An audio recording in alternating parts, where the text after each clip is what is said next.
The book of Acts has a very bizarre beginning. Jesus disappears into thin air. And you think, well, what kind of a good idea can it be when Jesus gives the disciples their greatest task, which is to take the gospel to the ends of the earth, and then disappear into thin air? No wonder they kept on looking up at the sky, because they were alone with a world to win. And they might have felt a little deserted. And yet it's not desertion, it's design. It's Jesus' way of saying, now you go out and do the impossible things I did.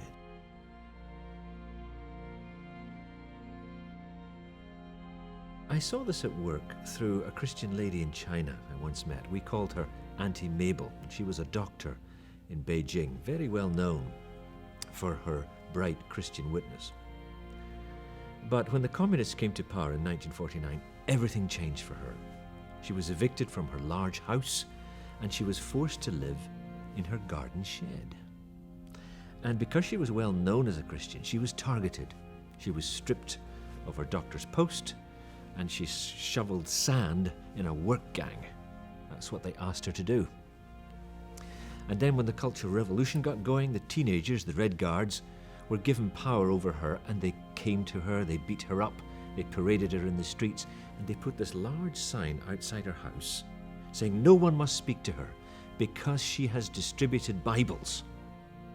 And that's not allowed in the new China. That's anti-Mao. And so she was shunned. No one would talk to her. And this was harder for her than being beaten and being put into jail. She said, I descended into hell. And she said, one night I came back, I went into my little kitchen, and she said, I've had enough. I'm an old lady. I've had a good life. God won't mind me coming to heaven early. So she took a large knife and she held it over her wrist, and she said one last prayer before she brought it down. She said, Lord, if this is wrong, help me. Well, she never brought the knife down. She put it away. She burst into tears, and she endured another 8 years of beatings and isolation and victimization.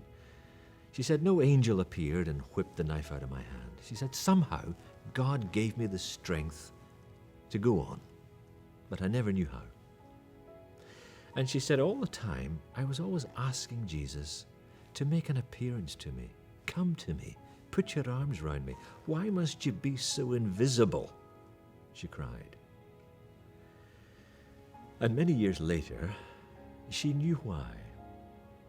Because in the late 70s, after Mao had died, China began to put the excesses of the Cultural Revolution behind it, and the Red Guards were disbanded. But Mabel wasn't restored to her house.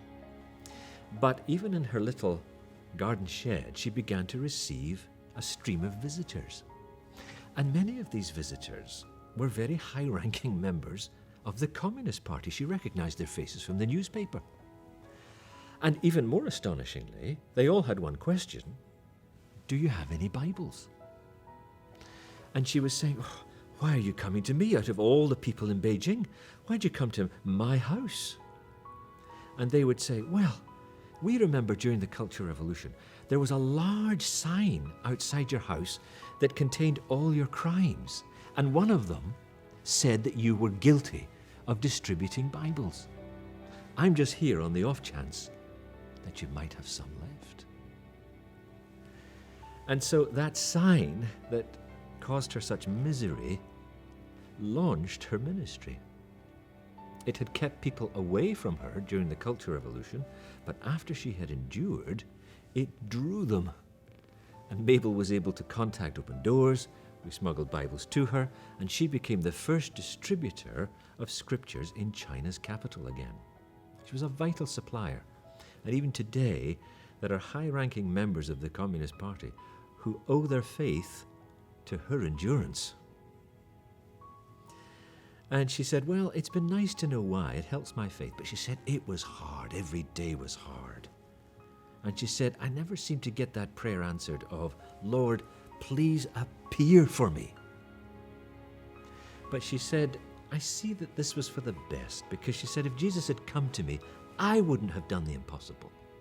He would have overshadowed me. He would have controlled me.